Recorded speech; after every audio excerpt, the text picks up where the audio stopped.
Doing great. I got Dr. Jason Berkeley with me here. Hello, Dr. No need to be so formal. You can call me Jason. That's right, Jay and Jason's easy. Certain doctors, right? They want the title, so I figured I'd start Portugal. We actually already have acted out the scene from Spies Like Us, where it's doctor, doctor, doctor, doctor. There you go. So how are you doing, Matt?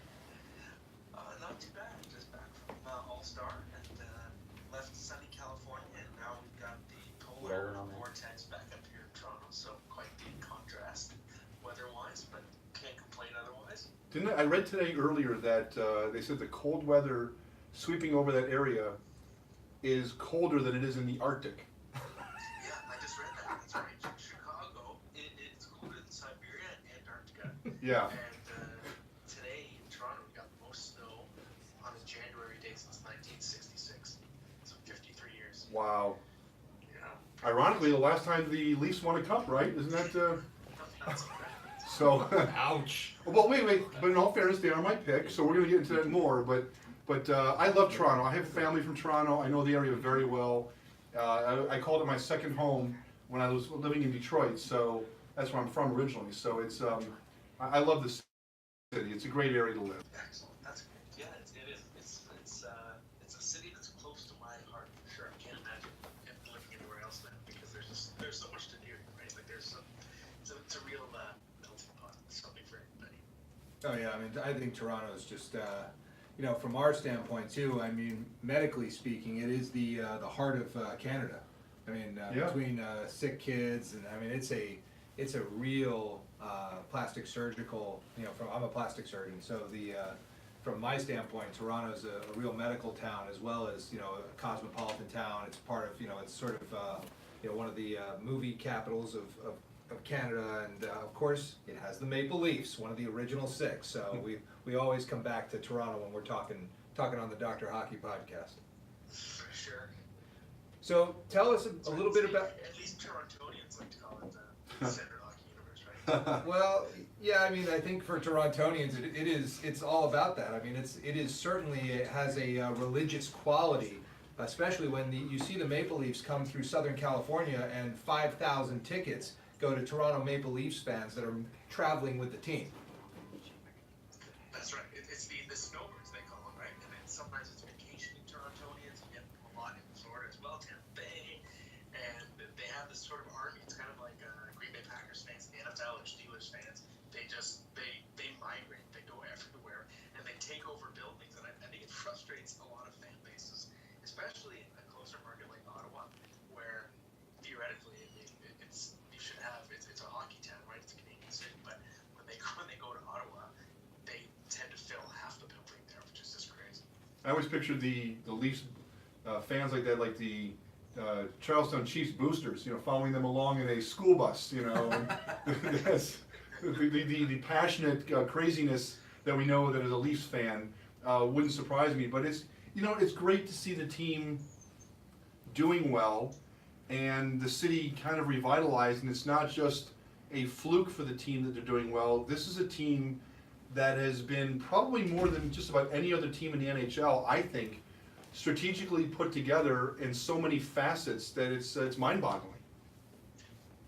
It's true, and it's exciting. And I said this a few years ago when the Leafs won the draft lottery, when they were about to draft Austin Matthews. Right. I said, in the history of this franchise, at the time they were a 99-year-old franchise, and I said, this team has never been built this way. They've never sort of started with a scorched earth rebuild because they always were a team that could use their money to flex their muscle, kind of like the New York Yankees in baseball, because for so much of the Leafs' existence, there was no salary cap, and they built their team through free agency, just through outspending everyone. And then even when the salary cap arrived, they had people taking over with big egos who were impatient and tried to rebuild the team too fast. You think about the Phil Kessel trade in particular, which ended up setting the Leafs franchise back because they just were too impatient to rebuild properly. When Brandon Shanahan came in to take over the team, everything was done differently, and I think now you're seeing the fruits of the labor. The Leafs finally decided that they were going to build the team the right way and just take their time amassing so many prospects and picks, and they were willing to lose. They finally realized this is something we've said here for years, is when you have a really hockey mad, knowledgeable fan base, this is a fan base place that is willing to accept a rebuild. They're willing to accept a team that's bad. They're filling the building anyways. So this is the perfect team to build that way, to be bad for a while, because you know you're not going to lose your fans. And now you're finally seeing it, that they put the time in, and they've got this roster full of former first-round picks, and they've amassed so many assets that, you know, we saw the other day, the Jake Muzzin trade. Yep. And this is all building to a trade like that, right? Because the Leafs put the time in, and you build a chain of assets like that for trades like that, right? Because the pieces they're trading away, eventually at this point, Toronto's farm system is overflowing, and they could spare a guy like Carl Grundstrom or Sean Darcy. So I think the plan seems to be working very well so far. I mean, that Muzzin trade, let me ask you a question, because, you know, he's what, 29 years old. I think he's got, 4.2 or 4.4 against the cap. I don't have the information in front of me, but the Leafs have got to be right up against that cap limit. But, I mean, this is a major coup, I think, that I already had them as my pick to win the Cup this year. And now you have a top 4 defenseman coming in to really make a huge difference. I mean, this is just, I mean, I don't know. I think this is the coup of the season so far. I don't know. What else do you see them making as far as moves go before the end of February, before the trade deadline? It's a great question, and I think first of all, I agree that it's a coup. And what's interesting about this trade is financially right now, in the present, the Leafs are actually in decent shape with the cap, but that's something that's only going to last for this year. So Jake Muzzin, he's got a $4 million cap hit, which carries into next year $4 million. Again, I said before the season started, because the Leafs have Austin Matthews, Mitch Marner, Kasperi Kapanen, Andreas Johnsson, restricted free agents up this summer, they are going to be exploding up against the cap. Especially Matthews and Marner alone are going to cost more than $20 million, Wow. and they're not going to have the flexibility to be aggressive. But this year was the exception. This is the year where they can afford to take chances, make crazy trades, and load up for a big championship run because they can afford it. They have room, and they still have room. So it's a great question to say, are they done? I don't think they're done. I think that if they don't get another deal done, it's not a disaster. Because what they needed the most was a defenseman. They needed a right shot, but I think with Muzzin likely to play the left, they can push Morgan Riley to the right, which is the equivalent of getting a right shot. So it's not a disaster if they don't find another deal, but I do think it would be wise for Kyle Dubas to get aggressive, and that could mean looking for another former LA King down in Philadelphia, Wayne Simmons, looking for more toughness on the wings. And it could mean, even if the Leafs are feeling crazy, trying a home run trade for someone like Alex Pietrangelo in St. Louis or Dougie Hamilton in Carolina, getting that star caliber right shot defenseman. And that's sort of the mindset I've had with this team. I've said, okay, this is your shot, you have to get aggressive. And we saw it in Pittsburgh, okay? So you look at the Pittsburgh Penguins in 2009, also the Blackhawks in 2010. You were early in the eras of Crosby Malkin, or especially Chicago King and Taves. They were not done their entry-level contracts, so you had that flexibility to get aggressive. They went out and signed Marian Hossa, just like the Leafs went out and signed Joe Tavares, right? They have the room to do it now. So in those early years for your young star players, when they're not expensive yet, in my opinion, that's when you have to be extremely aggressive. Yeah. Well, the Leafs definitely have stacked it up this year, and you know, the Nylander contract was a really big deal, and that was sort of hanging over them, you know, a month ago, and now, you know, like you said, I think Marner and Matthews are definitely, you know, weighing, you know, heavy for next year, but for this year, these guys, I agree with Jason. I think that they have a great run in them for the Cup, and they're playing like they mean it, and Tavares wants it, so this is a big year for them. You know, they've got very little in their way other than, I think, Tampa Bay and, you know, and possibly Washington, but I think that they could be looking at a Cup run this year, and Muzzin is a great choice. He's gonna blend well with the people that are on that team too. I think he's got that. He's a chemistry kind of guy, and I think he's gonna work well with the That's a Leafs. hell of a top pairing. Yeah, I mean he's like just a solid leader too. I mean he's always overshadowed by Doughty, so I don't think people understand who Jake Muzzin really is. But you know, I've seen loads and loads of Kings games being right here, and he's a leader. He's gonna do something much bigger for the Toronto Maple Leafs than he can in Los Angeles. I agree, and I think he is an underrated player, and he's always been very well liked by teammates too. And what I like about Muzzin is I consider him sort of a B plus in every category, and I mean that as a compliment, in that he's pretty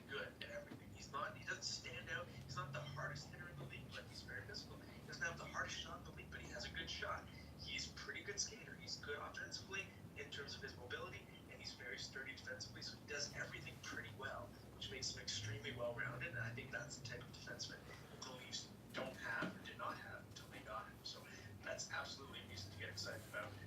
And it's interesting in terms of the Leafs' path. It's the problem with the current divisional format, whereas the Leafs might be, I think they probably are the second best team in the Eastern Conference, but it all sets up like there's going to be a conference final one round early because they have to play in round two if they're going to beat Tampa Bay. Yeah, that is that's going to be quite the matchup for sure.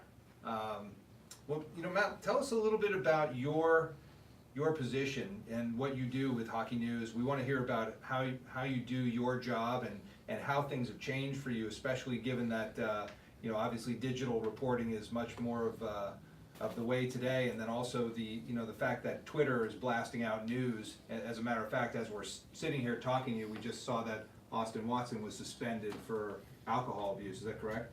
Just as we're on this call with you. That's right.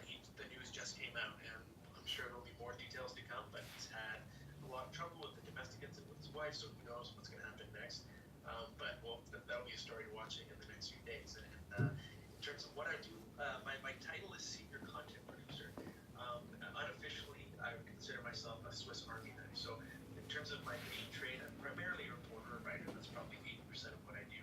I also produce our podcast, and I also work. I started out as a full-time editor at Hockey News. So when it comes time to weeks when we're publishing magazines, I put my editing hat back on, and I'm also part of the editorial team.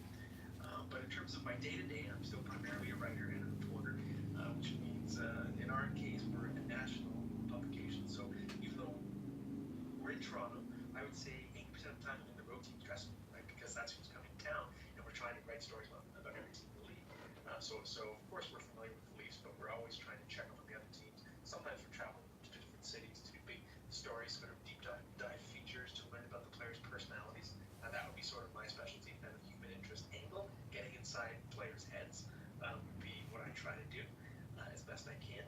And I think it's a great point about how the industry's changed. And I think the number one thing that's changed for me, I've been with Hockey News for 8 years now, is that you're held to a much higher standard in terms of how you present information, how you present arguments, if you take a stance on something. And I think that's a product of A, social media, and B, the analytics era. And I think they go hand in hand because I think the people driving the bus on analytics, advanced statistics tend to be young and millennials and people who are very strongly into social media, and they become sort of not a mob mentality, but sort of like a jury that will keep you honest. If your facts are not straight, if you're trying to make a claim about a player and that turns out to not be true, they're going to call you on it. And a good example I can think of is people saying, in Toronto, you have Jake Gardner being booed and probably get you out of the town. This Jake Muzzin trade is probably going to do it. But people booing Jake Gardner are sort of the old school thinkers who they look at what their eyes tell them. Anecdotally, they remember a big turnover that Gardner did in the game, right? They remember that he was a -5 in Game 7 last year. The Leafs got eliminated. What they're not doing is looking into the data, which tell us that Jake Gardner is an above-average defenseman, and he's not that bad defensively, and he's really good offensively. So if you're someone sort of old school thinker, and you're making these arguments about a Jake Gardner, for instance, you're going to get taken down by this new crowd. It's going to present all this information to you to prove that you're wrong. So what I really like about that, for me as a journalist, is that it's forced me to put a lot more time and effort into everything I do, every bit of research. Like if I make a claim about a certain trait of a player, I better go in and do the homework to make sure it's true. One thing years ago, I remember being a kid and getting a subscription to the Hockey News, and obviously this is well before social media. Actually, the only computer we had was a Commodore 64. I was going to say it was before like electricity. We had an abacus, yeah. But you're older than me. What are you talking about? No, I'm just joking. But it was really the only game in town. I mean, Sports Illustrated never really, talked about hockey that much. It was the Hockey News, and I remember getting the old school paper, and it smelled like a newspaper, and it read like a newspaper. It was awesome. Yeah, it was awesome, and I couldn't wait to get the next issue in the mail, and I got it for my entire childhood, all the way up to college, and so, but things started to change, and not with the Hockey News, but I'm saying in the world around us. Now you have bloggers, you have everybody else putting their 2 cents in, like you're saying, and so, what has the Hockey News done to kind of still stay relevant, because they are very relevant. They're the most relevant source in my opinion still. I still feel that way. But what is it they've done to really kind of take that next step beyond, rather than just falling into the crowd of voices of that, like you're saying, where it's the social media outburst, but what are they doing to stay that one step above? Awesome question, and that's what I appreciate a lot, because it's what we're constantly trying to solve and figure out as we especially in our past year, we have owner groups that we're sort of trying to redefine our identity. And I think the biggest thing is, ironically, we're called the hockey news, but I think news is not necessarily everything that we do anymore, because we're in an industry where things happen so fast. And yes, we have online presence, but we're also still a print medium, right? That's still our primary revenue source. And when we're writing stories, they might be hitting newsstands a week after we conceive of them and write them. So it's sort of changed who we've had to be, because originally the old newsprint days, the hockey news, the news cycle was slower, so people could be learning something for the first time in the pages of the hockey news. Whereas now, you're constantly writing about things that people have already probably heard about because they happen on Twitter, they happen really fast. Great example being what you guys just said about Austin Watson. So I think what we've become in recent years is we're not as much news breakers in the sense of, let's say, Bob McKenzie and TSN, but we are reactors and because we spend so much time going over every team, every stat, every scouting report. We are encyclopedians. Each one of us can talk to us about any team, any player. We can explain things on a dime, and we can give you the context of a trade when it happens, because we've studied both sides. We know who the prospects are. We know their agents, et cetera, et cetera, et cetera, because we have this big network of context we've built up over the years. So I think what our bread and butter is in 2019 is kind of what I'm doing with you guys right now. You're asking me about a trade, and I can explain to you the context of what it means for a team. And I think that's sort of how we would define ourselves. We are explainers, analyzers, critical thinkers, and reactors rather than breakers of news. Yeah, I think it's very hard to be a news breaker with the amount of feeds that just people who are in our hockey fans are subscribed, and this stuff is coming across my phone constantly. So I'm always watching for the news, and if I want to read a story, it's because I want exactly what you're talking about. I want perspective. I want context. I want the richness of the knowledge that makes the hockey, the NHL and I believe the juniors and the AHL so enjoyable to follow. It's really a battle, and it's a battle of skill, and it's really fun to see how these chess pieces get put in place, and who's gonna predicting the next trade, understanding how they're gonna complete which team's gonna complete all the pieces that they need to go the distance. It's so fun. I mean, we love it. We're doctors, and we're sitting here talking about hockey. That's awesome, and I really appreciate it too. And I understand that sentiment. I kind of summarize it like when a trade happens, and I get a bunch of texts from my friends, like my buddies who are hockey fans, and they're not saying, "Did you hear about the trade?" They're saying, "Can you explain this to me? What does it mean? Is it a good trade?" And I kind of smile when I get a message like that, because it's like, okay, people understand who we are and what our goal is in the hockey industry. Yeah, and it does make it more fun for the fans. I mean, I think that's why I think our Dr. Hockey podcast is kind of been growing and growing, because people want a different perspective, and they like the concept. A lot of the times we do wind up talking about injuries and physiology and exercise and training, but we're also kind of stats hounds, and so we look a lot at the data and try to put together why these trades are happening. And we've had, you say the agents, we've had Pat Brisson a few times in here, and he's always got information that we just it's so behind the scenes that we had no idea that that's how these guys get paid, or how they even write these contracts, and you realize there's just so much to know about how these professional teams really get put together and how they succeed or fail. It's so true, and that's awesome. We had Pat. We love Pat. He's a big friend of hockey. Great guest, and I think it's awesome. If we use you guys as an example, I think in 2019, one thing that has changed is that I think there's less of an old boys club mentality in terms of hockey knowledge. And I think people understand that more than one type of thinker can have something cool to say about the sport, and just different perspectives. And I love the example you guys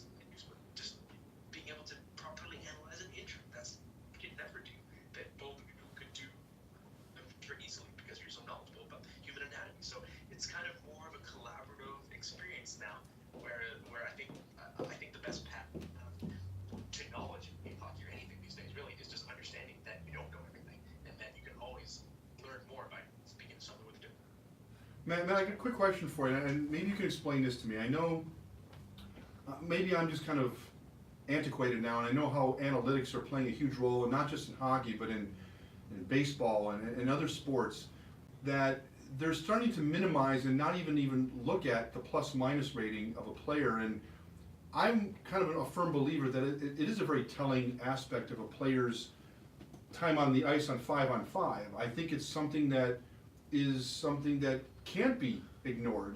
And I was listening to one of the Red Wings broadcasts the other day, and I know that Mickey Redmond was talking about it and alluded to it as he was talking about one of the players, and I can't remember who it was. I think it might have been Luke Glendening, because they were discussing that he'd be good trade bait and possibly somebody that, Mike Babcock used to love when he was in Detroit. But he made a comment that he said that about his plus minus rating, and he said, but people don't care about that as much anymore. Why is that true? And if that's true, why is that? Isn't it something that's still relevant as far as a player's time on the ice on 5-on-5? I wouldn't say it's irrelevant, but because there are more to explain what a player does when he's on the ice, and there are variables that can be affected that can kind of give you some false reads with plus minus. So I'm glad you said 5-on-5 because we know that situation. So empty netters, that can hurt players plus minus for one, right?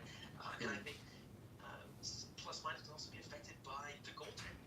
If you have a terrible goal, if save percentage is 880 or something like that, then he's going to be letting in goals that he shouldn't be letting in, and you're on the ice, you're on a bad team, and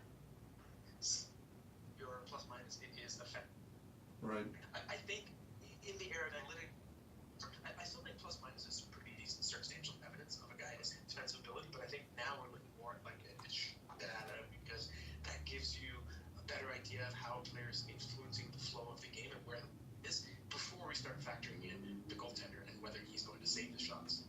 Right? So you can say now, let's say, I don't know, Erik Karlsson, when he's on the ice, he generates the most individual high danger scoring chances of anyone in his position, and he gives up a lot fewer than you might think, and high danger being measured with shot quality, right? So it's like little things like that I think build a better picture of who a great player is than just plus minus. Doesn't mean you have to completely throw plus minus out the door. Like I always say, if it like minus 50, I'll make bet he's probably not a great defensive player. But if we're using, a minus 10, a good example being, Sasha Barkov, Florida. People saying that he's minus 20 this year. But yeah, the Panthers have gotten horrific goaltending this year, and Barkov's out he's playing 23 minutes a game, the most of almost any forward in the league, and he's always against the other team's best line. So is that a bad defensive player? Not when you compare the underlying numbers to his teammates and what would their plus minus be if they were getting these assignments. Who's getting maybe minus 40, right? Right. Well, I think the plus minus is very difficult for me to understand it in the context of all the things that you're talking about, and I really, when I look at whether or not a player's stats say that he's good or bad, you have to start from, okay, well, where is this guy playing? Who's he playing with? What line is he on? Is this, if he's defenseman, who's his pairing? There is so much that goes into analysis of, how somebody's performing that, when somebody stinks, that's probably pretty easy to tell, but when they're providing something that a team needs that may not really show up in the assists and goals columns, that's where it gets hard, because a lot of players do a lot of things that have nothing to do with scoring. They're able to move people outside. They're able to stop people coming through the neutral zone. There are things that some players do that you really want, but are not going to show. There's not a stat for that, and that's where the GM and the coach really have to get together before they move people or do something, send them up, send them down. It is really an art form of understanding your team. It really is, and I think that's really important today is to understand that the eye test old school approach and the analytical approach are not mutually exclusive. I think there's just the sides that debate it on Twitter and things that are so polarized that it's understood that there's this spreadsheets, or you can only rely on scouts and eyes. We've got, it's really, I think, the most advanced people in the industry, like the best GMs, the best makers, et cetera, they understand that they're all just tools, and you want to use the eye test as well. So like I've talked to scouts who describe these little things that you never know from the spreadsheet. But I'll give you one example. Scouting a certain player, and they notice that the penalties he takes are selfish penalties. He's not sticking up for a teammate. He's got slashed and he retaliated when his team had a lead and he took a penalty in the time game. And that showed that he had weak character. It's like that. And Yes. that's awesome. But you're also building on your underlying data. And you look at, I think in today's game, players that might have been overlooked in previous eras are now earning more respect. And just a guy like, kind of an obscure example would be like Greg Pattern, who's Minnesota Wild side, and last year in Dallas. Like he's a pretty anonymous kind of faceless player. But if you looked into the deep data, he did an amazing job. He was up there with league leaders at preventing good quality scoring chances, and that's something that we wouldn't have really known in the past. And even just things like 20 years ago, the eye test would tell us this guy's a warrior. He blocks shots, things like that. But now we say, well, wait a second. If you're blocking shots, and maybe you're giving the team the puck all the time, and that's why you're blocking shots. And we can look at the deeper analytical data to show that you're allowing a lot of chances at your net, right? So I think it's just an example of how there's no one type of data set or approach that's paramount. It's just a matter of using everything, and more information is always better. It just means you can be more accurate. Well, Matt, I want to ask you a question about, you said you're at the All-Star game, and I wanted to get your opinion of how that weekend went. I mean, obviously it's a showcase for the NHL. What was your opinion of the weekend in terms of its purpose, and did it accomplish that, and was it a great weekend for the NHL?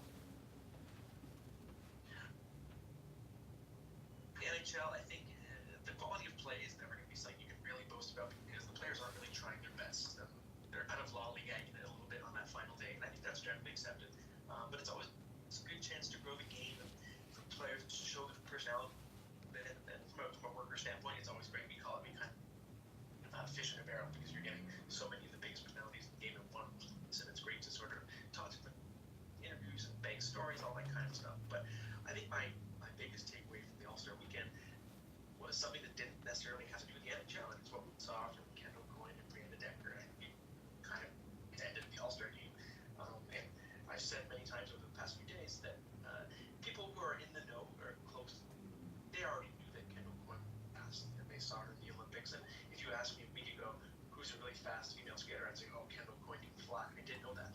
But my idea of what her fast was might be 15 or 16 seconds. I personally, I must admit, I didn't realize I was able to beat Clayton Kelly in a foot race. And I think that was extremely, and of course we can debate in terms of Decker whether she really did beat Leon Draisaitl or whether after doing more video she, I think it matters. I think the point is, even if she did, she was still better than almost every other guy in the ice in that passing event, and that also was eye-opening.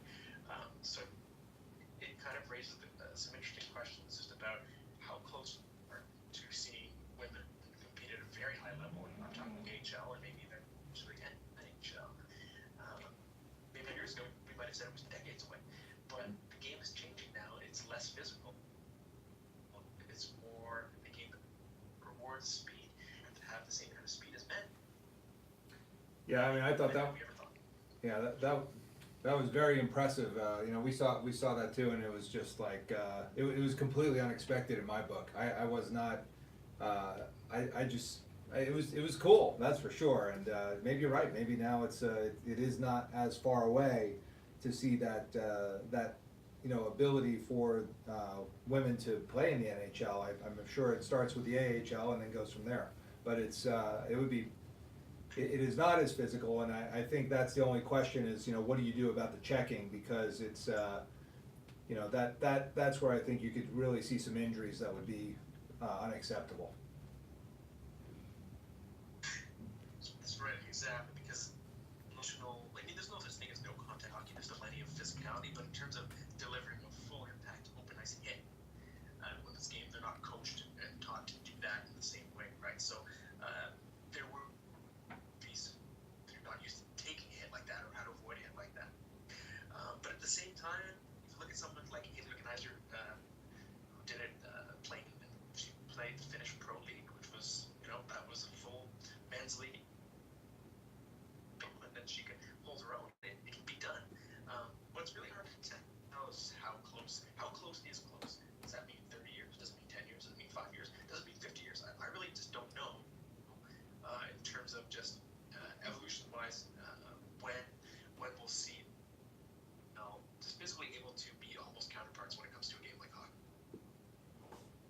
Hey, Matt, we're gonna, you mind if I ring you right back? We just got a little bit of interference on this, call. I think Skype's, failing us a second, so can I try you back in just one sec? Yeah, sure. Yep, alright, I'm gonna hang up, I'll call you right back. Yeah, I don't know what the deal was. Sometimes just a reconnection helps, but yeah, It was good for a while. There we go. Let's get it back in. nothing that's not fixable really. There you go. Alright, so, what other things did you notice in terms of the NHL players? What stood out for you, at this All-Star weekend? Because to me, Losing you guys again. are you? Can you hear us now? I lost you just for a second there. I'm getting every second word. Yeah, we're having like a glitch. The internet's strong right now, but I'm just not getting it through Skype. You hear us now? Yeah, I can hear you now. Yeah. Cool. All right, let's see if we can continue it. There are some things I noticed about the players at the All-Star game that they, obviously it is definitely a fan fest, but at the same time, I think the guys who were chosen to be there were definitely happy to be there, and I think it's a big deal for the NHL players. I think in other instances, it's like in baseball or obviously football, the Pro Bowl. I don't even know anybody that watches the NFL Pro Bowl, but I think That was actually on? I think they actually Oh. do put that on television at some point. But I think that I think the NHL stars really feel that this is it's important to be elected to the All-Star team. Did you get that sense? I did. Talked to, I wrote a story when I was talking specifically first timers club, guys like Mark Cycli and Real Landeskog, Mikko Rantanen. And I think when you get a guy like Patrick Kane who's playing in his 8th All-Star game, you might not see the same magic, but I think for guys who are new invitees, it's extremely special, and they always bring their families. It's sort of a big, special family affair, and you can see there's giddiness in a lot of them, because when you're a younger player, you might be playing on the same team as guys you idolize. So if you look at John Gibson in Anaheim, he's from Pittsburgh, and the guy he loved watching as a kid was Marc-Andre Fleury, and Marc-Andre Fleury was his new teammate, co-starter on the Pacific team. So little things like that you do notice, and I find it skews heavily toward younger players who are getting their first or second invites, or guys who are older and haven't gotten an invite on time, or maybe are getting their very first one. And like Gabriel Landeskog, I think was his 8th or 9th season, and it's his first time being an All-Star. I think he was blown away, and he said he told me that he never imagined it ever happening. And very humble thing to say, but I can tell that he really meant it. Yeah, I mean, I thought Blake Wheeler felt that way too. He looked like he was really, really excited about being there, and yeah, it was cool. I mean, I thought, I thought for sure that the young guys, felt like it was important to be there. The one thing I gotta say though is that, you're saying that the players are lollygagging, kind of not taking it 100% seriously, whatever, and I understand that. And I'm not saying I necessarily agree with this, but at least in baseball, there's something at stake for whoever wins. And I think that's one of the elements, at least in my opinion, that's maybe missing in the NHL All-Star game, that they can kind of skate around, pass, whatever else. And personally, I think maybe I'm in the minority, I frankly find it a little bit boring, that it's kind of like, okay, I'll watch these guys, they look great, it's good seeing them skate fast, but there's nothing on the line. I'd like to kind of see something a little more competitive nature, maybe a couple big checks, maybe a It couple. was $1 million, Jason. Well, The but Metropolitans I don't get any of it. No, no. They get a cut. They get a cut of it. Now, if I got some of the money, then now we're talking. But at least in baseball, there's something at stake. And again, I'm not saying I agree with what they do, but at least there's something there that the guys, especially in some of the better teams, have something more to play for home field advantage. Do you think that's possible that they could do something like that in the NHL, where there's some? I wouldn't do it for home ice advantage. It would ruin the Stanley Cup Finals. But something else, I don't know. I mean, I'm open to ideas, but I don't know. They do change the format a little bit every year, so I mean, it's The getting format, there. yes, but not. It's getting there. If they said, okay, well, one lucky fan from each team will win part of the money with them, and or something. I don't know. Jason, are you trying to tell us something? Yeah, I'd like to win some money. That's what I'm saying. Well, I do. And if it's through hockey, then all the better. I definitely thought it was a successful weekend. I know some people that went to the game and to the weekend itself and the events, and they thought it was just a blast. Yeah, but They I'm always loved Mr. it. Skeptical, you know that, come Yeah. on, it's. Did you have fit? I did, but it is a good point about the quality. And I have a little thing, I call it Larkin's Law of All-Star Games. The law states that the amount of contact in the sport is absolutely proportional to the quality of the All-Star Game. So baseball has the least amount of contact. That's why it's the best All-Star Game, because the game itself is the closest simulation of the real thing. It's really not much different. The All-Star Game is the Pro Bowl, of course, because football is the most physical of the major sports. Right. Hockey is typically the second worst, and then basketball, baseball. So I think because of that, we're never going to get the proper simulation of what NHL game is like. So it's always going to be a little bit lacking in terms of the pure quality. But I do agree, if there's a way to incentivize it, it would help. The $1 million prize is not bad, but I don't know whether it would mean a bigger cash prize. I did think about, after seeing what Going to Denver did, I think it would be interesting if you looked at the energy that was in that skills competition with what they were doing on Friday. If you added a female player to each team, I think that would raise the stakes in a different way and just have people holding their breath and just super curious to see how it would turn out. I don't know if it would improve the quality of play per se, but I think it would make the product more exciting to watch. I had an idea actually, not for the incentive necessarily, but it's a different skills event. How about this? You have a dunk tank. Where they have to hit a target and it's a dunk tank with a player of their choice in the dunk tank. Now you're talking. Now There's something at Then I'm jazzed up, Yeah, yes. okay, there you go. Absolutely. I mean, So you. do they have to shoot? Do they shoot the puck? Like, Yes. They hit the button on the dunk tank? Yes, exactly. Yeah, Exactly. Full equipment too into the dunk tank. Full liquid, no, you don't want someone drowning, I mean, that would be Into a, the ice. Yeah, but, there you no, go. but that'd be, I think, that's my thought, but that's why I'm not in the NHL. No, That's why but I like the way you're thinking. Though. Thank you. I'm gonna go with that. So Matt, who in the season this year, who's been your big surprise breakout player that you did not expect to perform at the level that they are? That you're just like, I'm blown away by how this guy's doing. I would say David Rittich in Calgary. So people might say Mikko Rantanen, but Mikko Rantanen was a first-round pick.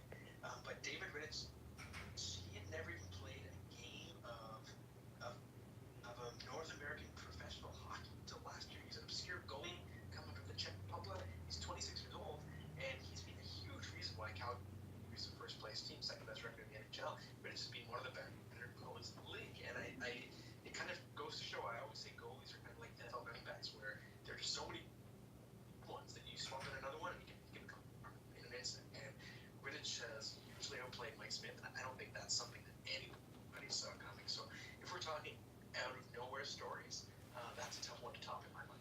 What are your thoughts on Pedersen from Vancouver? Pretty special kid over there too, huh? Oh, absolutely. He's one where, at the beginning of the season, if you asked me July, who's my rookie of the year pick, I said Pedersen. That was my pick. Yeah. I'm surprised that he's been really good, but he's been even better than expected. I think that's Sure. fair to say. And what do you think coming down the stretch? Is there gonna be a blockbuster surprise trade in the next month that's gonna shock the hockey world? Is there anything you see coming that we're not aware of? You know what? I do. Every year the trade deadline gets hyped up and it kind of falls short of expectations. But this time I swear, I actually mean it. This is the year that it's really going to happen. It sounds like I'm advertising. I think you're right. That's right. But I think that this conditions are right for it. You have some big ticket unrestricted free agents like in Ottawa, Matthew Shane in Ottawa. You have the Artemi Panarin situation in Columbus kind of crumbling around us right now, and it looks like it's far more likely than it was even a day ago that he's traded, and that whatever team gets Panarin could go from a decent team to an elite team. And I think St. Louis is the big swing team to watch because they have 4 possible trade targets: Vladimir Tarasenko, Alex Pietrangelo, Colton Parayko, and Braden Shen. Each guy has term left on his deal. Each guy would make a huge impact if a team got him. But St. Louis is still in the playoff hunt. They're close. They're only 3 points out at the time that we're doing this podcast. 3 points out of a playoff spot. So I think they're the swing team over the next several weeks. And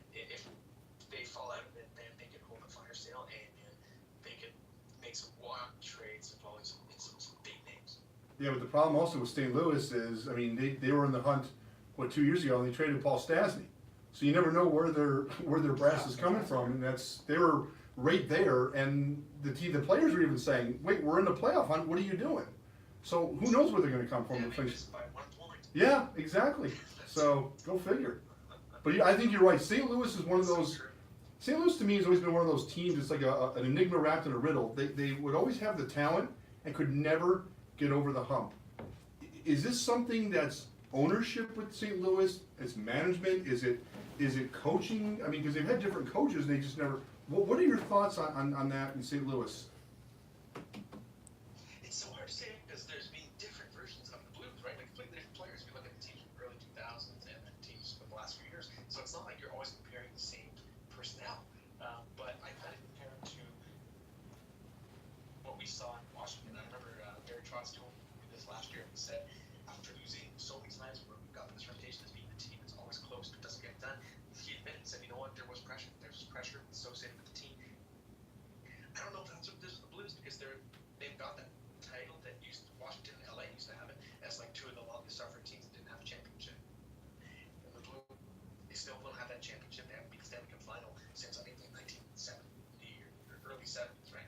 And it just seems like it doesn't seem to matter who the GM is, who the personnel is, but they just keep repeating the same cycle. So I do wonder if there's a bit of a mental block because personally on paper I thought this team looked really good. I thought they were going to make the playoffs. And I guess they still could. But I was really excited about the improvements that the Blues made last season, and it just happened.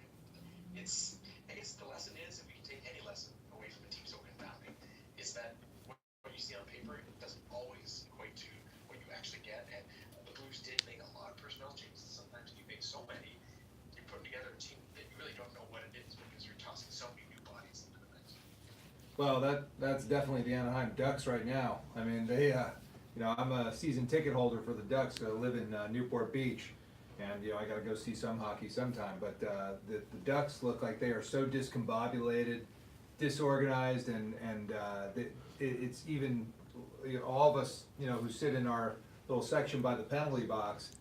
We're watching the team. I don't know, a couple weeks ago, and we were just like, "Who are these guys?" There was like nobody coming out there that looked like they knew who was doing what. It was really brutal to watch, and I think that the Ducks have basically thrown in the towel for the season, and you can see it in what they're doing with their personnel. So I mean maybe the Blues will do the same thing, and maybe I thought the Rangers were trying to do that last year, and I thought they might be looking for Artemi Panarin this year, but maybe not, because they really don't have any shot going forward here either. So.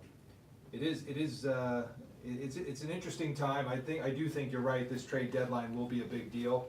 Last year was a total disappointment. We thought big things were going to happen, and it was just like a snooze fest. Nothing really moved.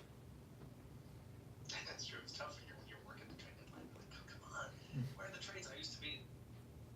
I gotta get to the office by 7 a.m. There's no trades happening.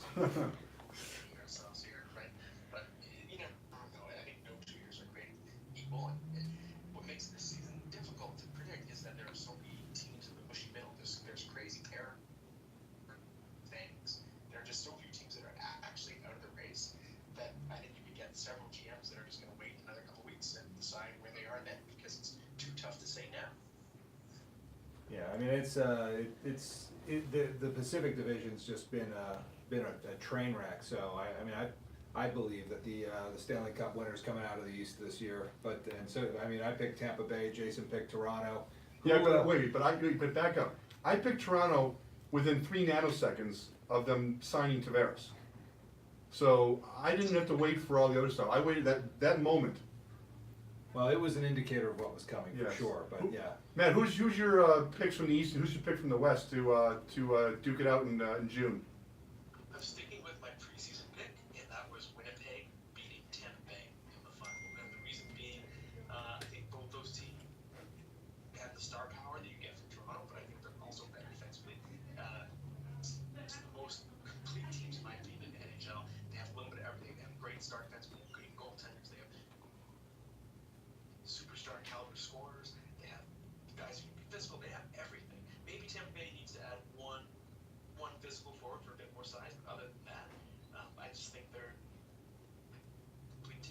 super Oh. balanced, and they both had some pretty deep playoff runs in recent years, so I think they're close. And I think that's matchup. Yeah, I like Winnipeg from the West for sure, but I still think, I think Tampa Bay, this is their year, but, you know, it's gonna be fun to watch either way, and certainly there's the outside chance that, that Toronto's able to handle Tampa Bay. And as you said, it's gonna be early if it does happen, so it'll be, it's gonna be a fun set of brackets to go through, for sure. Absolutely. That's a series for Tampa Bay. I hope just for the sake of hockey that we get to see that series because it will just be pure speed, skill, and maybe we'll see every game in 6-5. Who knows? Yeah, well, that would be awesome.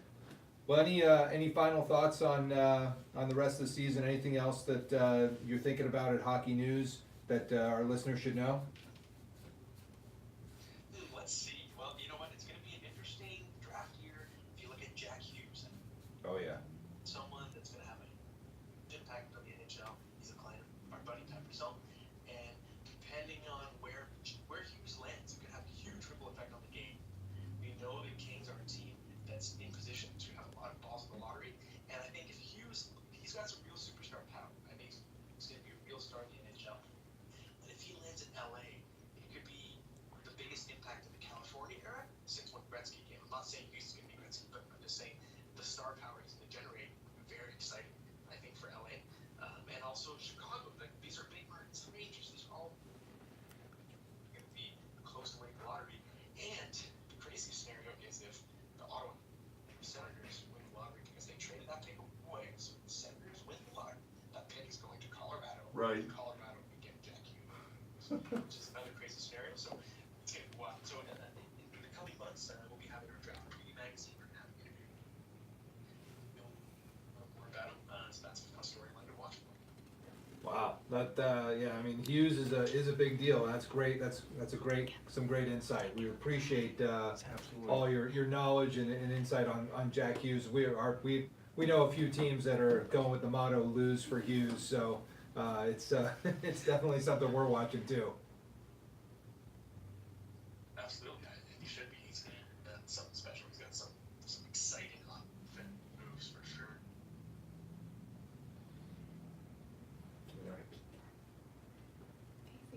Hold on, Matt, you still on? Yeah, you guys lose. Yeah, we lost that last one. You just repeat that last sentence. He's got his offensive moves. Oh yeah, sure. Well, you guys should be excited because he's got some crazy offensive moves. He has quite the arsenal, and he's going to be a highlight reel kind of player. Well, we really appreciate you coming on, Matt. This was great. It's Matt Larkin from the Hockey News, and we'd love to have you on, especially as we get to playoffs. If you can come back on and tell us what is going on from your perspective, we would really appreciate it. This was absolutely a blast. Well, thank you. You guys, thank you, Doctor. I'm going to go back to being cordial about you guys. Thank you. Not necessary, but we appreciate it. All right, Matt, take care. Thanks, guys. All right, Bye-bye. see ya.